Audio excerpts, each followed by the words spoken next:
ربي وأتوب إليه والحمد لله رب العالمين. ثم الصلاة والسلام على أشرف الأنبياء والمرسلين حبيبنا وحبيب رب العالمين بالقاسم محمد وعلى آله الطيبين الطاهرين المعصومين المنتجبين. Ilahi ya Tuhan kami, Engkau selalu datang dengan membawa harapan dan ampunan kepada kami, sekalipun kami selalu datang kepadamu dengan membawa dosa dan kekotoran. Ilahi ya Tuhan kami, bagaimana mungkin kami mampu untuk memalingkan wajah kami dan hati kami daripada selain, dan hanya kutumpukan pandangan hati ini kepadamu tanpa pertolongan dan taufik serta syafaatmu. Ilahi ya Tuhan kami, Engkau selalu memanggil kami, tetapi kami selalu membelakangimu. Engkau selalu menunggu kami, tetapi kami selalu lari daripadamu dengan alasan bahwa kami tidak melakukan maksiatmu. Ilahi ya Tuhan kami, telah kami isi hati kami ini dengan makhluk-makhluk-Mu yang banyak sekali. Sedangkan hati ini hanya Engkau ciptakan hanya untuk Engkau singgahi dan Engkau kuasai sebagai istana-Mu. Ilahi ya Tuhan kami, kalau Engkau berfirman bahwa arasmu tidak cukup untukmu, tetapi hati seorang mukmin cukup untukmu. Tapi betapa malangnya kami, karena kami selalu mengotori dan mengisi hati ini dengan selain-Mu. Ilahi ya Tuhan kami, tanpa pertolongan-Mu, tanpa ampunan yang selalu Engkau limpahkan kepada kami, maka kami tidak akan mampu mensucikan hati ini. Ilahi ya Tuhan kami, janganlah Engkau bosan mengampuni kami, sekalipun kami tidak pernah bosan untuk melakukan dosa di hadapan-Mu. Ilahi ya Tuhan kami, janganlah Kau putuskan harapan kami. Bijudika wa karamik wa bi Muhammadin wa alihi at-tahirin wa ma'sumatika salawatuka alaihim ajma'in. Sallu ala nabi. Allahumma salli ala Muhammad wa ala Muhammad.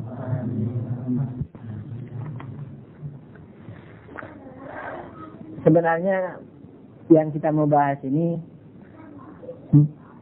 selalu saya menghindari dari pembahasan filsafat, selalu pula ketarik ke dalamnya. Jadi hadis ini sebenarnya sebagai tabarruk, karena bermanfaat untuk kita semua, khususnya bagi yang baru datang untuk belajar, untuk memasang kuda-kuda dalam mengarungi lautan Nusantara ilmu di Hauza ini. Tapi karena mungkin ada hal-hal yang perlu dibuka lebih jauh supaya tidak ada ganjalan bagi hadirin sekalian, maka perlu kiranya untuk dibawa kepada apa yang menterengnya dibilang filsafat. Jadi terpaksa harus bersabar untuk mendengarkan uraian filsafat ini supaya dapat mengurangi sedikit atau banyaknya keraguan yang ditimbulkan dari zahir hadis Imam Shadiq alaihissalam ini. Hadis yang kita bahas kemarin yaitu sampai kepada hadis ini, bahwa Imam Shadiq berkata kepada Abu Abdillah, yakni Unwan al-Basri, namanya, julukannya Abu Abdillah. Imam Shadiq mengatakan, faqala ya Abu Abdillah, laysa al-ilmu bit-ta'allum, innama huwa nurun yaqa'u fi qalbi man yuridu Allahu tabaraka wa ta'ala an yahdiyahu. Fa in aradta al-ilma fatlub awalan fi nafsika haqiqatan ubudiyyah watlubil ilma biisti'malihi. Fastafhimillaha yubhinka. Arti letterleknya perlu dilengkapi dengan kemarin hanya sekedar kita lewati karena sebagai tabarruk dan itulah membuat kuda-kuda untuk menuntut ilmu. Tapi barangkali ada baiknya untuk dibahas lebih rinci, baik secara kata atau secara makna. Jadi kalau sedikit menyimpang dari akhlak yang kita inginkan, kemudian masuk ke dalam filsafat sedikit, harap bersabar. Saya ulangi lagi terjemahannya. Ya Aba Abdillah, kata Imam Shadiq alaihissalam, wahai Aba Abdillah, julukan Unwan al-Basri, laisal ilmu bitta'allum, bukanlah ilmu itu dengan belajar. Jadi ilmu tidak didapat dengan belajar. Innama huwa nurun yaqa'u fi qalbi man yuridullahu tabaraka wa ta'ala an yahdiyahu. Sesungguhnya ilmu itu adalah cahaya yang diletakkan di dalam kalbu seseorang yang diinginkan oleh Allah untuk diberi hidayah.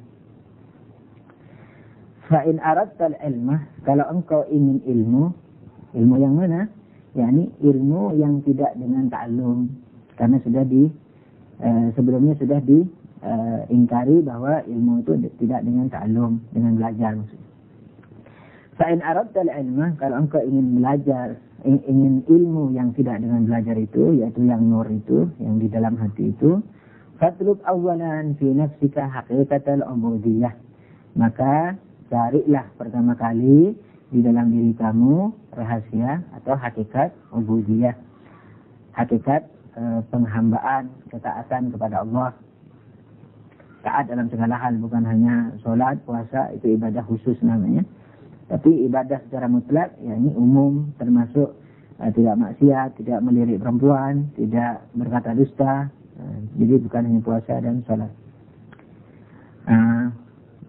Fatlub awalan fi nafsika haqiqatal ubudiyah, maka carilah di dalam dirimu pertama kali itu adalah hakikat penghambaan. Punya enggak kamu penghambaan itu atau tidak? Kalau kamu punya rasa penghambaan diri, maka watlubil ilma bisti'malihi, maka carilah ilmu dengan mengamalkan ilmu. Watlubil ilma, carilah ilmu bisti'malihi, hanya kemari kepada ilmu yang nur tadi. Jadi carilah ilmu dengan mengamalkan ilmu. Kan memancing keraguan itu. Bagaimana mencari ilmu dengan mengamalkan ilmu? Wah, kalau belum didapat bagaimana mengamalkannya? Kalau sudah didapat ngapain dicari? Wastafhimillaha yufhimka. Setelah itu mintalah kepahaman kepada Allah, maka Allah akan memudahkanmu, memahamkanmu. Sebelum kita memasuki lebih jauh dari pembahasan ini, kemarin yang kami sampaikan kemarin adalah apa? Bahwa ilmu itu mahal, ilmu itu suci, ilmu itu nur, maka perlu kepada wadah yang suci pula. yakni hati kita ketika mau menuntut ilmu hanya untuk mentaati Allah, untuk mengamalkan, itu ringkasnya. yakni tidak untuk menjadi mubalik, tidak untuk menjadi ustaz, tidak untuk apalagi menjadi pemimpin, tidak untuk menjadi aktivis, tidak untuk apa-apa saja yang lainnya, tapi hanya untuk taat kepada Allah. Jadi mencari ilmunya hanya untuk itu. Kalau ditanya apakah kita tidak wajib tabligh, apakah tidak wajib kita misalnya menggalang pergerakan di masyarakat untuk menghidayah masyarakat, misalnya, jawabannya adalah bukan perlu tapi wajib. Jadi oleh karena itu ketika kita katakan bahwa tujuan mencari ilmu bukan untuk menjadi guru, karena guru itu bukan cita-cita, guru itu bukan tujuan mencari ilmu, tapi guru itu justru apa? Kewajiban. Tabligh adalah kewajiban, bukan cita-cita. Jadi oleh karena kita diwajibkan beramar ma'ruf nahi mungkar, kalau kita tahu, kemudian masyarakat tidak tahu dan melakukan kesalahan, tidak wajib beramar ma'ruf nahi mungkar, maka itu amar ma'ruf nahi mungkar itu bukan tujuan daripada mencari ilmu. Jadi ketika kita mau menuntut ilmu itu, pasang keinginan bahwa ilmu ini adalah oborku menuju Allah Subhanahu wa Ta'ala. Tentu dengan melakukan segala kewajibannya. Tapi tujuannya siapa? Tujuannya adalah Allah Subhanahu wa Ta'ala. Tidak ada tujuan yang lebih suci daripadanya. Jadi yang suci kembali ke yang suci. Nah, hati kita harus disucikan dari semua itu. Apalagi sekedar hanya ingin tahu, mau belajar agama hanya sekedar ingin tahu, wah itu lebih parah lagi.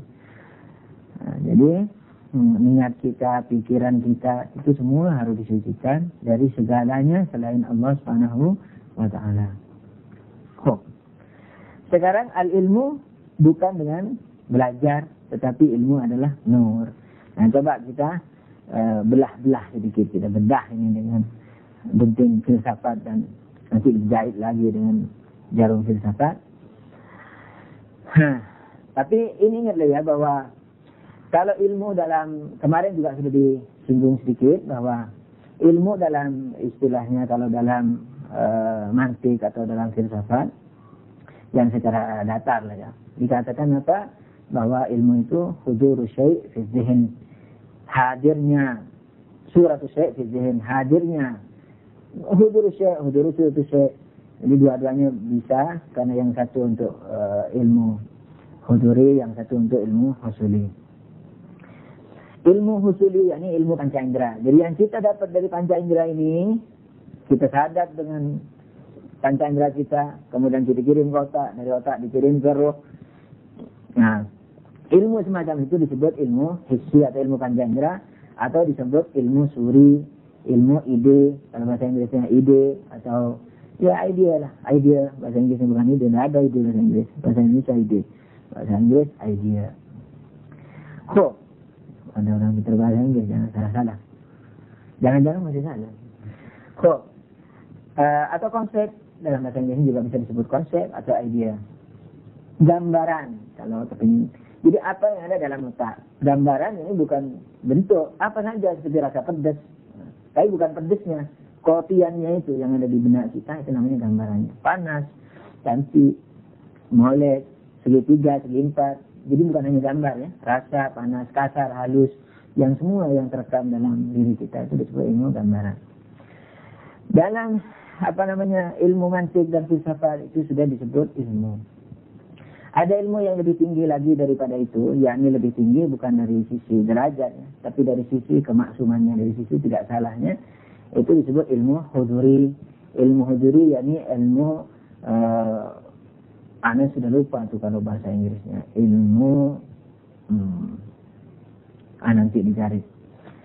Ilmu huduri yakni apa? Kalau yang ilmu husuli itu gambarnya yang kita catat, fotokopinya. Ingat ya, fotokopi bukan hanya bentuk, termasuk rasa, termasuk kasar, halus, segala macam, manis, pahit. Kalau yang ilmu huduri ini bendanya, yakni sesuatunya itu yang ada di dalam benak kita, sesuatunya, bukan gambarnya. Seperti apa? Seperti kalau kita marah, kita merasa ada, kita merasa marah. Nah, itu bukan fotokopi marahnya. Kalau si fulan tetangga kita marah, nah itu fotokopinya yang kita sadap, kemudian fulan itu marah. Tapi kalau kita yang marah, nah, marahnya itu datang kepada diri kita sendiri, roh kita. Nah, seperti itu. Nah, kedua-duanya ini sudah disebut ilmu. Jadi kalau dalam ilmu mantik dan filsafat itu sudah disebut ilmu. Tapi Imam Syafi'i mengatakan apa? Nah, kedua-duanya tadi bisa didapat dengan apa? Dengan belajar. Jadi misalnya ayuhan nas, wahai halayak, misalnya ini Bapak tulis ya, ilmu sudah itu. Karena sedikit itu sudah ada. Ini A ya, ini I, U, itu gunung, ini pohon, ini pedas, ini kurma, segala macam, madu. Nah, itu sudah ilmu namanya, sesuai dengan definisi mantik, logika atau filsafat. Nah, apalagi ilmu yang huduri tadi. Ilmu huduri itu tidak mungkin salah. Kenapa? Karena yang diketahui itu yang datang, objeknya yang datang. Kalau ilmu tasawuri, kalau ilmu idea tadi, itu fotokopinya yang datang. Kadang-kadang daun, tapi karena besar di kuburan malam Jumat, Jumat legi katanya, Jumat manis. Terus kemudian seminggu atau sehari sebelumnya ada orang bunuh diri, daun yang gede di gelap malam itu, kita kopinya jadi apa? Oh, jadi Dracula, jadi hantu. Nah, jadi yang datang dipindah hantu, padahal salah, di situ daun. Nah, ilmu tasawur ini, ilmu panca indera ini bisa salah. Karena fotokopian yang dikirim. Salah saja ininya, dashboardnya, alatnya sudah istilahnya seperti orang rabun ngelihat orang dua, padahal satu. Nah, yang dikopi dua. Tapi kalau ilmu huduri karena objeknya itu yang datang, sesuatunya yang diketahui itu yang datang, maka tak mungkin salah. Nah, sebab ukuran salah benar itu apa? Nah, ukurannya itu, ukuran salah benar, yakni sesuainya ilmu kita dengan objek. Nah, itu kalau ilmu kita tidak sesuai dengan objek, hatta sekalipun yakin hantu, sumpah hantu, tidak merubah kenyataan. Ini daun, hatta dia bersumpah 1000 kali, berani mubahak lah, karena yakinnya tetap tidak akan merubah keadaan. Kalau benar ya benar, kalau salah salah. Tapi kalau ilmu huduri, karena objeknya yang datang, maka pasti sesuai dengan objek. Ingat, membenarkan atau menyalahkan ilmu, ukurannya apa? Sesuainya ilmu kita dengan objek. Nah, kalau fotokopi yang datang, belum tentu sesuai dengan objek. Tapi kalau objek yang datang, bagaimana mungkin tidak sesuai dengan objek? Objek adalah objek, yang diketahui adalah yang diketahui. Oleh karena itu, maka ilmu huduri ini maksum, yakni tidak mungkin salah. Nah, kedua ilmu ini apa? Kedua ilmu ini istilahnya ilmu-ilmu yang bisa dikatakan dalam definisinya adalah ilmu dalam masjid dan filsafat. Tapi yang Imam Syafi'i mengatakan apa? Dan dua-duanya yang tadi itu bisa dipelajari, baik dengan mudah atau dengan susah. Kalau misalnya panca indera saja, misalnya tidak perlu argumentasi, mudah. Tapi kalau tidak cukup panca indera, harus argumentasi, seperti misalnya, atau kadang-kadang kita nggak tahu falsafahnya apa, seperti salat subuh 2 rakaat, apa falsafahnya? Nggak tahu hikmahnya, tapi kita melakukannya itu, misalnya itu. Nah, kalaulah ada hadisnya, barangkali ada wawasan filsafatnya atau ada ayatnya segala macam menerangkan, kita bisa pelajari itu sudah ilmu namanya. Kalau sesuai dengan ilmu definisi filsafat dan mantik.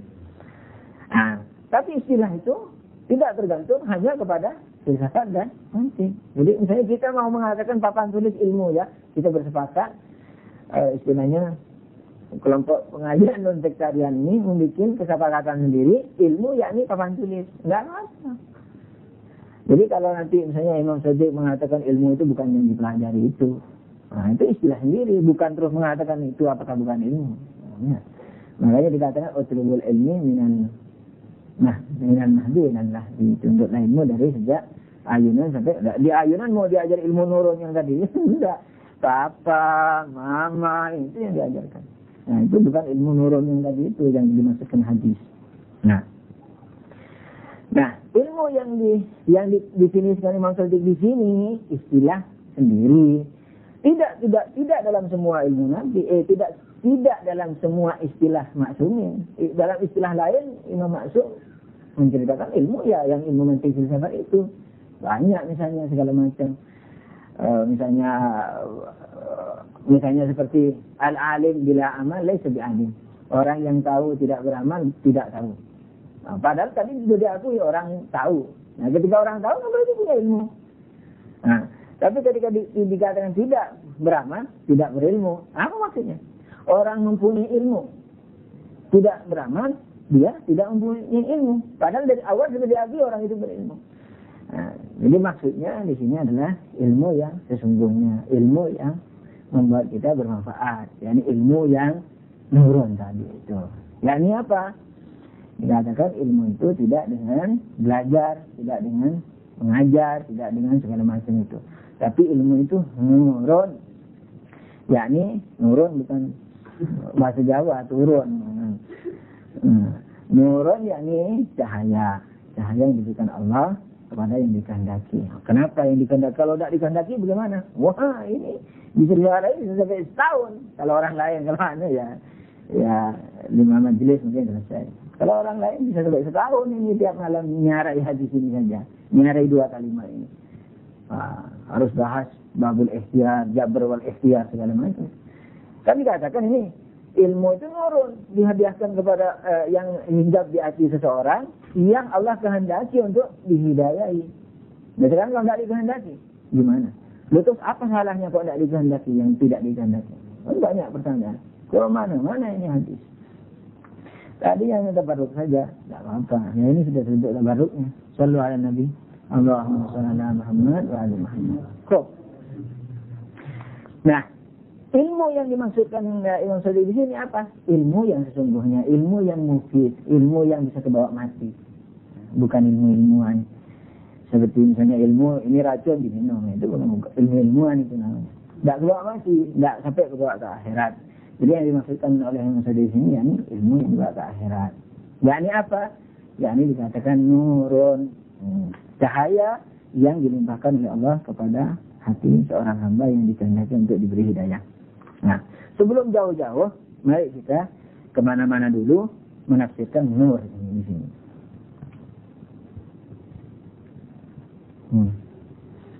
Nur, apa nur itu? Oh, yang nurun-nurun tadi itu dia maksudnya. Pikir ke Jawa, masih Jawa jadi turun. Nurun itu apa nur? Ya nur. Nur itu apa? Cahaya. Cahaya itu apa? Nur. Kalau orang Madura lihat para nabi bukan nur, nur. Ada nur. Nggak mantap kalau nur apa? Nur. Nah, kalau dalam filsafat itu punya istilah nur, yakni apa? Tidak gelap. Tulis saja dulu tidak gelap. Tidak gelap yakni apa? Yakni tahu. Yakni sadar. Ya, gitu aja dulu. Terus, nah ini, identitas ini, tidak gelap, tahu, sadar. Ini kalau dijumlah semuanya dengan yang lain-lain, itu menjadi non-materi. Maka itu, nur itu non-materi maksudnya. Jadi, yang namanya nur adalah non-materi. Jadi, setiap wujud yang dia itu bukan materi, itu nur.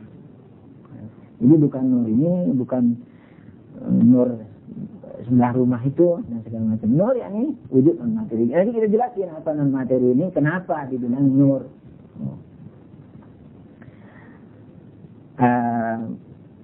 Lawannya apa? Lawannya ya gelap, ya kan?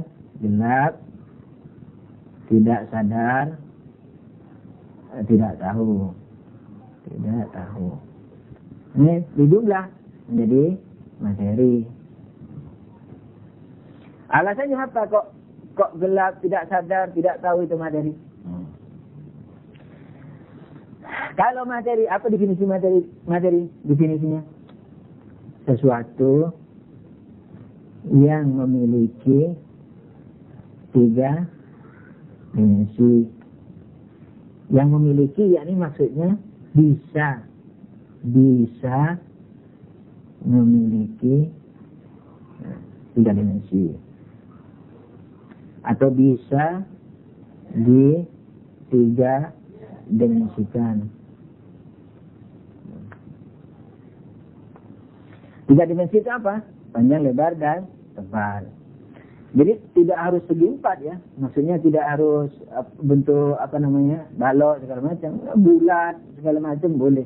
Yang penting apa? Dia bisa di 3 dimensi. Ini memiliki identitas panjang, lebar, dan tebal. Sekalipun susah karena dia misalnya bentuknya kayak batu yang tidak beraturan.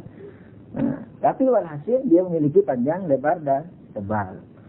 Nah kalau bentuknya misalnya macam-macam, ada kerucut, ada bulat, setengah lingkaran, segitiga, segala macam. Nah panjang lebar tebalnya cari sendiri, kan ada ilmu matematikanya itu.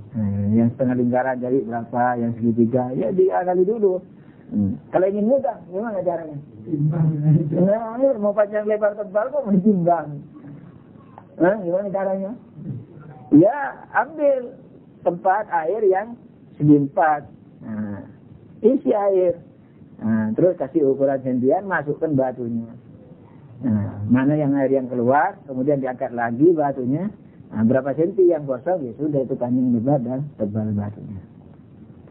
Jadi kalau mengukur orang, nah itu isi dulu sama bak mandinya, terus dikasih sentian, masukkan orangnya, air yang meluap, terus orang suruh keluar, kosongnya itu berapa ketahuan, panjang lebar dan tebalnya.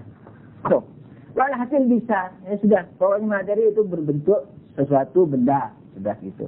Itu materi. Oh, ya sekarang kenapa dikatakan gelap? Kenapa dikatakan tidak sadar? Kenapa dikatakan tidak tahu? Nah, ketika sudah kita bentukkan panjang lebar dan tebal yang beraturan begini. Nah, karena dia ini terbatasi oleh ruang dan waktu, ya kan? Maka, jangan hasil dulu sebelum hasil. Benda itu bisa dibagi nggak? Bisa. Benda ketika dibagi menjadi apa? Menjadi benda. Benda yang lebih kecil ketimbang yang tadi. Sekarang benda yang kedua bisa dibagi enggak? Bisa. Dan seterusnya. Benda kecil ini bisa dibagi-bagi sampai katakanlah menjadi atom. Itu pun masih bisa dibagi walaupun sekarang mungkin belum ada alatnya untuk membagi. Barangkali bisa, tapi neutron misalnya atau proton enggak bisa gitu. Belum ada lah sekarang. Anggap sampai ke proton. Bisa dibagi sampai proton. Nah sekarang, proton 1 dengan proton 2, itu hakikat 2 atau hakikat 1? Misalnya, protonnya ada bedain. Ini proton, terus ini proton. Ini proton, ini proton. Ini hakikat 1 atau hakikat 2?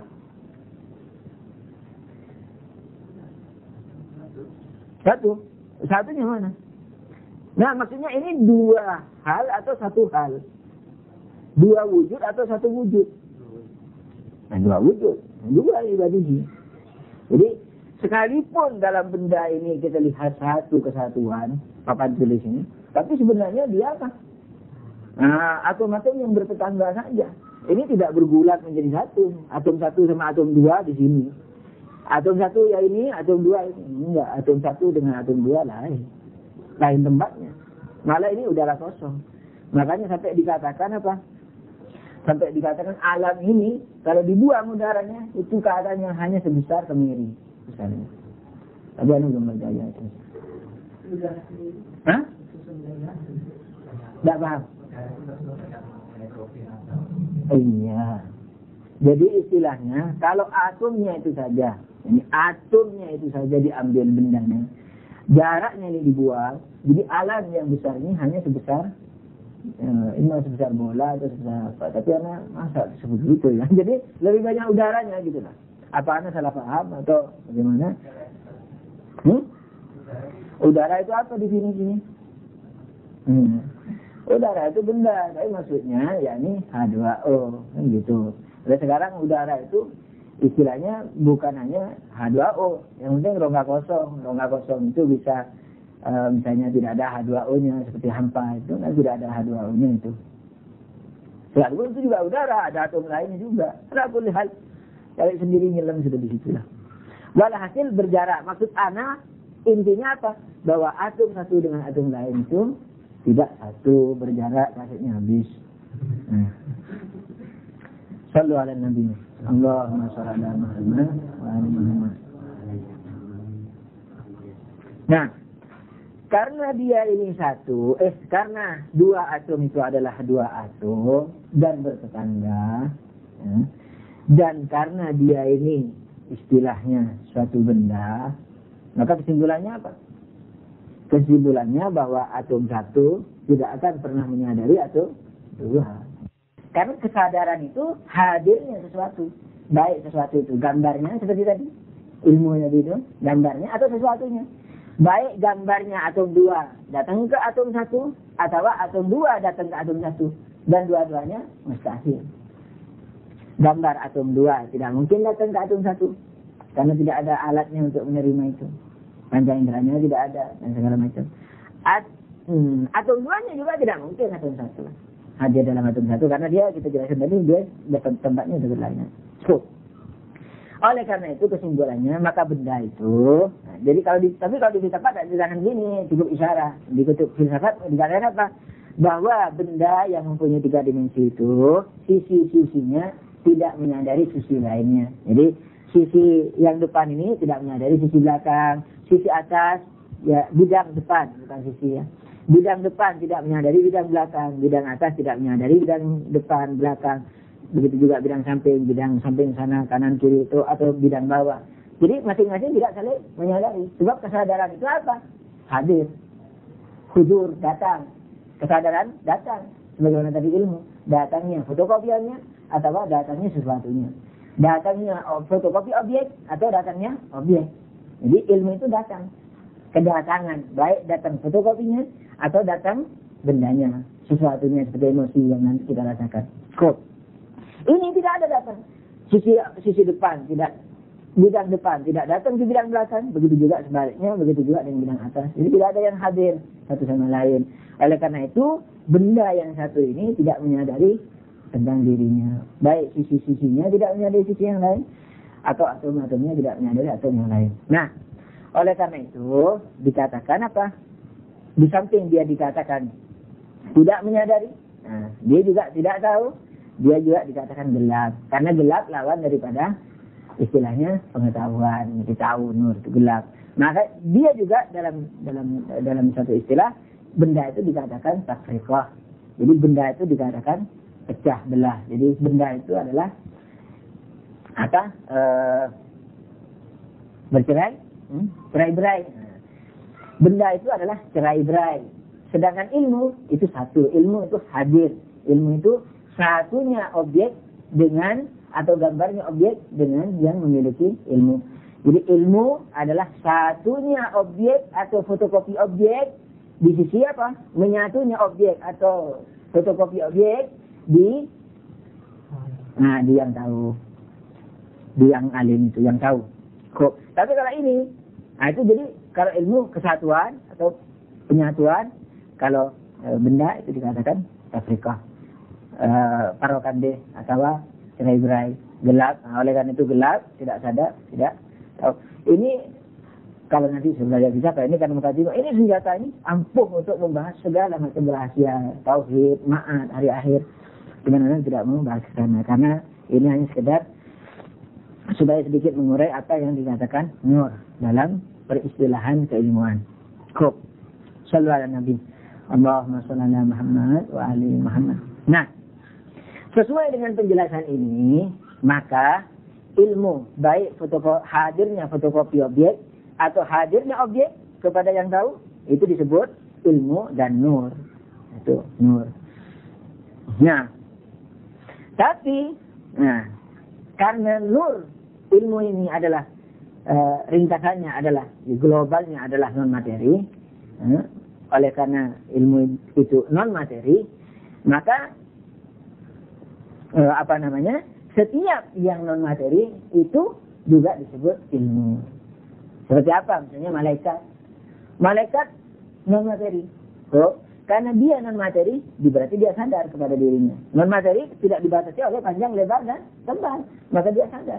Kalau dibatasi oleh panjang, lebar dan tebal, maka tebalnya tidak menyadari lebarnya, lebarnya tidak menyadari panjangnya dan sebaliknya dan seterusnya. Atom-atomnya juga. Tapi non materi, tidak ada panjang, lebar, tebal, tidak ada atom-atom. Oleh karena itu seluruhnya nur, seluruhnya cahaya, seluruhnya ilmu, seluruhnya yang diketahui juga. Jadi yang tahu, yang diketahui, kemudian pengetahuan itu satu. Enggak. Jadi kalau ini manusia melihat pohon di depan, difotokopi melalui mata, oke, terus di sini ada pohon di benaknya lah, bukan di otaknya. Nah, fotokopi ini apa? Istilahnya menyatu dengan ruhnya dia. Nah, ini disebut ilmu nur, kan gitu. Nah, jadi dia merupakan, pohon ini merupakan bagian daripada ruh dia. Non materi, ruh. Sebab materi tidak mungkin memiliki ilmu. Nanti diterangkan lebih jauh. Aku lihat. Jadi karena bagian daripada ruhnya, maka dan dia hadir di dalam ruhnya, maka dia tahu. Sekarang malaikat. Ini malaikat. Tapi tidak ada batasnya ya. Ini sekedar simbolis saja. Ya, kan ini masih ada batasnya panjang lebar. Ini nur, semuanya nur. Dia mengetahui dirinya, kan gitu. Dia mengetahui dirinya, seluruhnya kesadaran. Orang nur, tidak ada batasnya. Bukan materi, nur. Dia dengan dirinya, dia mengetahui dirinya. Dia sebagai yang tahu, dia sebagai objek, kan gitu. Dia juga sebagai ilmu. Ilmu itu apa? Tahunya sesuatu terhadap objek, kan gitu. Nah, ketika dirinya mengetahui dirinya, berarti dirinya memiliki ilmu tentang dirinya. Nah, di sini tahu, yang tahu dan objek pengetahuannya serta pengetahuannya itu sendiri, yakni ilmunya adalah satu. Jadi tidak berbeda. Seperti kita tahu tentang diri kita. Kita sebagai yang tahu, kita sebagai yang diketahui, kita juga sebagai ilmu kita.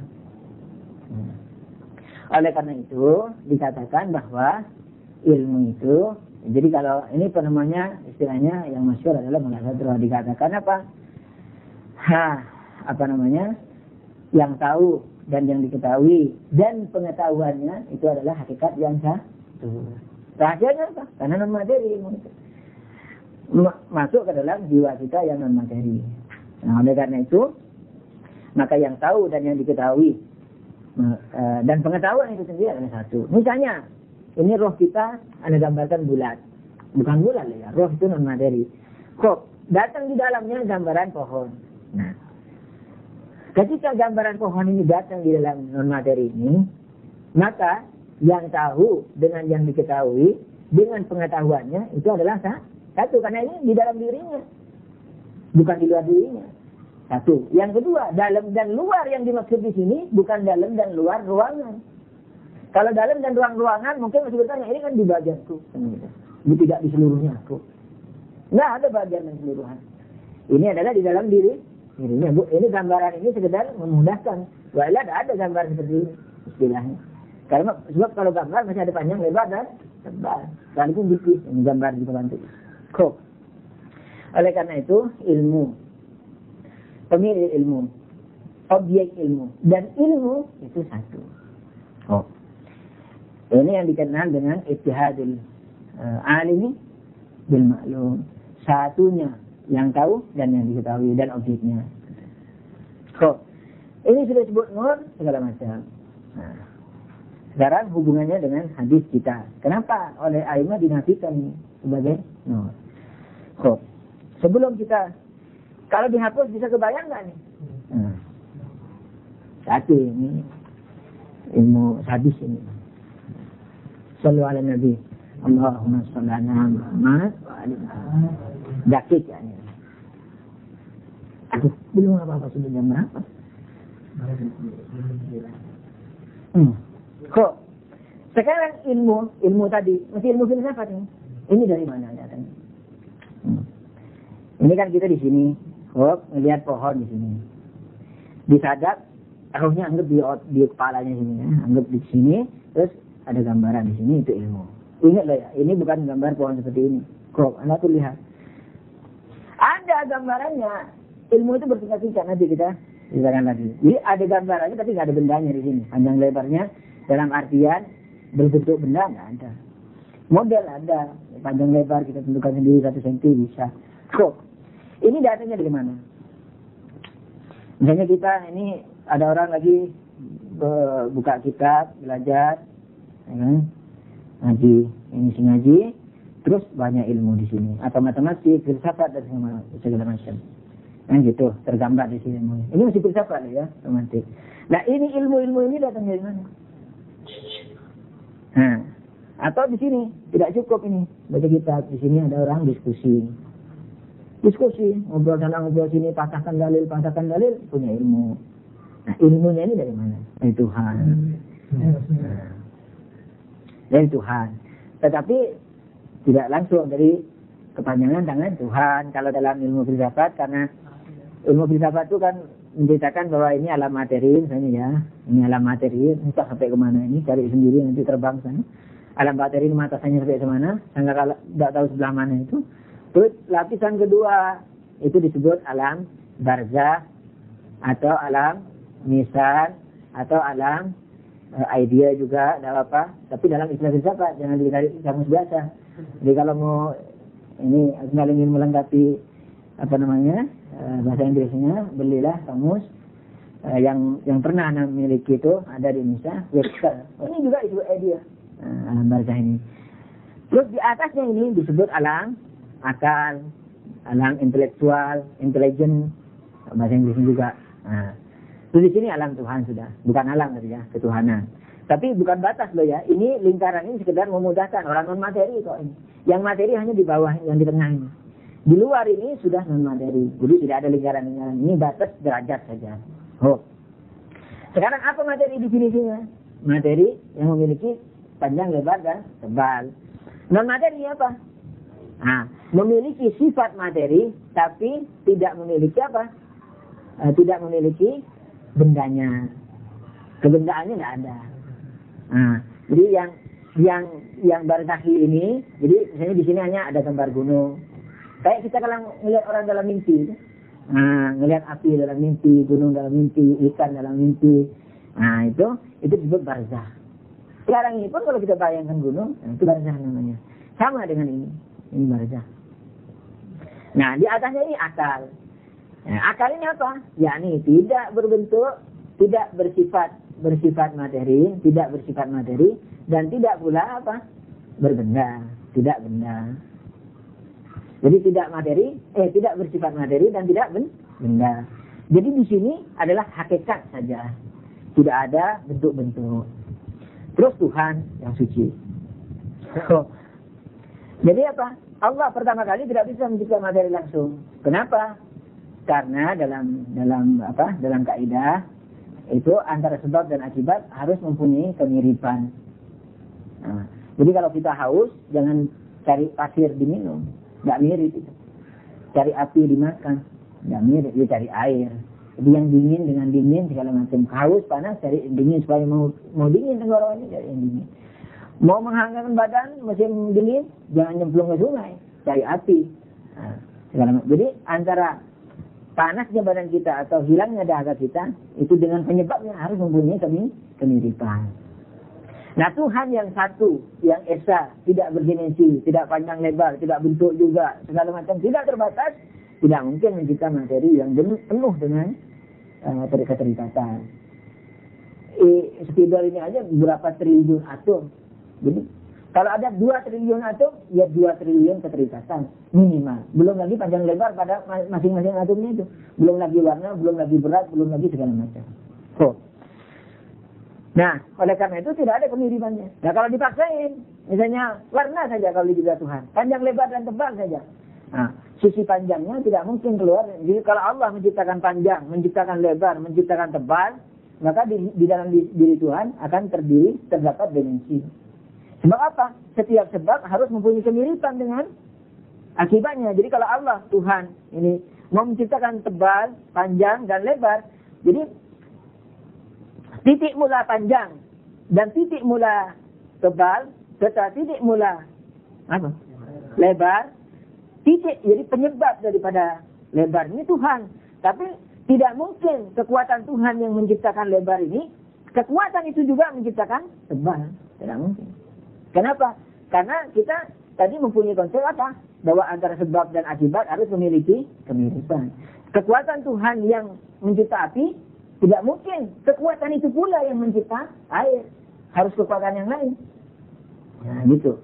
Kalau tidak, berarti kita mengingkari miripnya sebab dan akibat. Nah, kalau Allah menciptakan air dan api langsung sendiri, maka minimal di dalam diri Tuhan ada 2 dimensi. Dimensi panas dan dimensi dingin. Kalau Tuhan berdimensi, maka Allah terikat dengan dimensinya. Maka Allah mempunyai dimensi. Dan setiap yang berdimensi, itu miskin, itu fakir, atau terbatas. Sebab dimensi panas bukan dimensi dingin bukan dimensi panas. Berarti dimensi panas dari Tuhan dibatasi dimensi dinginnya juga dibatasi dengan dimensi panas. Bertemunya 2 dimensi yang berbatas, mungkinkah bisa tidak terbatas? Tidak mungkin. Sebanyak apapun yang terbatas, hasilnya tetap terbatas. Sekalipun luas, tapi tetap terbatas. Nah, kalau Tuhan terbatas, berarti ada ujung pangkalnya. Kalau ada ujung pangkalnya, berarti ada awal, ada akhirnya. Kalau ada awalnya, berarti sebelum awal Tuhan nggak ada. Dan kalau sekarang ada, berarti diciptakan Tuhan lain. Tidak mungkin. Oleh karena itu Tuhan tidak boleh ada ujung dan pangkalnya, tidak boleh ada awal dan akhirnya. Kalau ada awalnya, sebelum awal. Tidak ada. Oleh karena itu Tuhan mustahil berdimensi. Ringkas. Karena Tuhan mustahil berdimensi, maka makhluk pertama tidak berdimensi. Akal ini mungkin jutaan, tapi ada yang mengatakan 10 saja. Jadi akal 1, akal 2 sampai 10, intelijen 1 sampai 10. Tapi yang umum mengatakan tidak terbatas. Tidak tahu berapa jumlahnya, hanya Tuhan yang tahu. Ringkasnya begitulah. Walhasil yang Allah ciptakan langsung itu hanya intelijen pertama, akal pertama. Karena dia tidak berdimensi. Jadi dia mirip sekali dengan Tuhan. Walaupun mirip sekalinya ini jauh. Sebab akal pertama ini sudah terbatas. Dia dicipta oleh Tuhan. Tadinya nggak ada, sekarang ada. Oke. Nah sekarang antara terbatas dengan yang tidak terbatas, seberapa jauhnya perbedaannya? Ya tidak terbatas. Tahu nggak? Oke. Anu cepet-cepetan ini.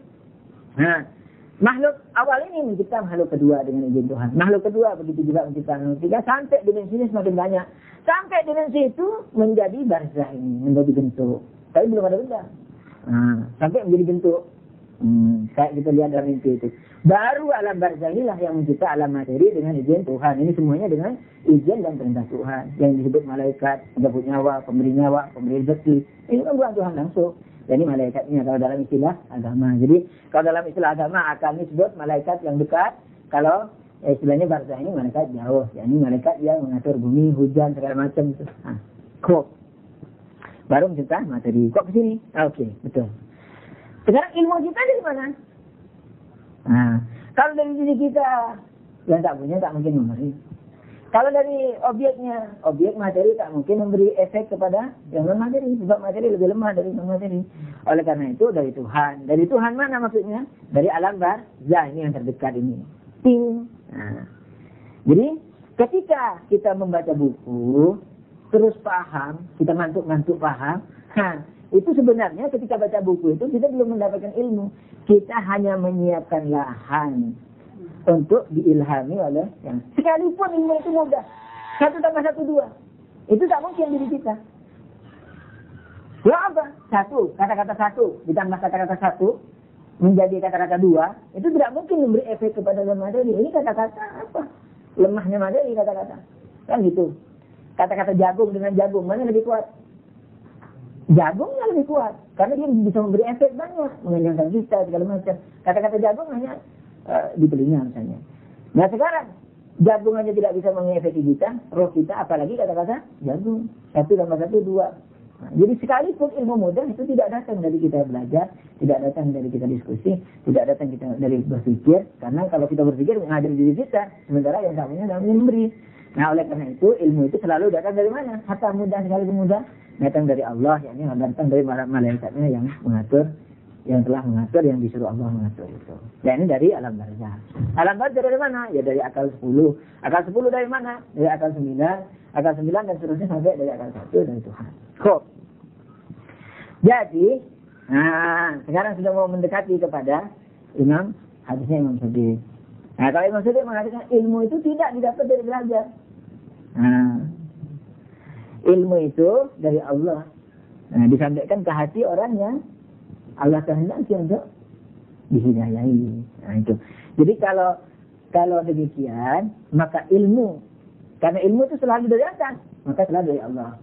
Maka Imam Sadiq sepertinya ingin memberi isyarat, jangan kira kamu belajar itu mendapat ilmu. Ilmu itu selalu dari Allah. Okay. Jadi kamu hanya menyiapkan lahan saja dengan diskusi, belajar, baca segala macam, itu hanya menyiapkan lahan ruh Anda, kemudian datang ilmu itu dari Tuhan. Kok? Nah sekarang, apakah ilmu ini yang dimaksudkan Imam Sadiq? Tidak pula. Sekalipun ilmu ini, tapi bukan ilmu ini. Nah, ilmu ini ada 2 macam. Yang dimaksudkan adalah yang kedua. Ilmu yang datang, semua itu, kesimpulan pertama, semua ilmu nur dan datang dari Allah. Tidak datang dari belajar, diskusi atau objek. So, sekarang ilmu itu ada berapa macam? Ada 2 macam. Jadi ketika ilmu itu datang kepada sebulan ini, ilmu datang kepada sebulan, itu ada 2 tingkatan. Disebut ilmu aksiden dan definisinya apa? Setiap didapati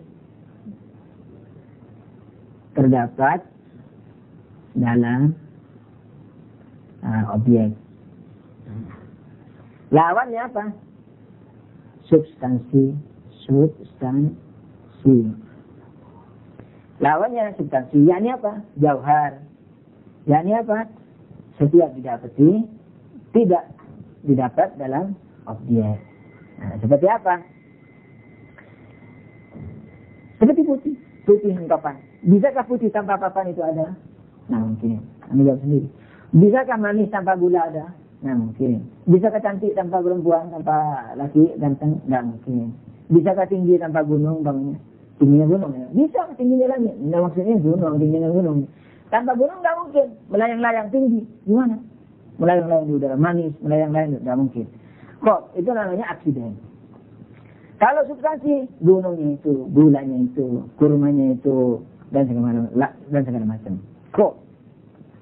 Lah, ilmu yang datang dari Tuhan ini, itu tidak langsung menjadi dirinya. Tetapi, Arabun.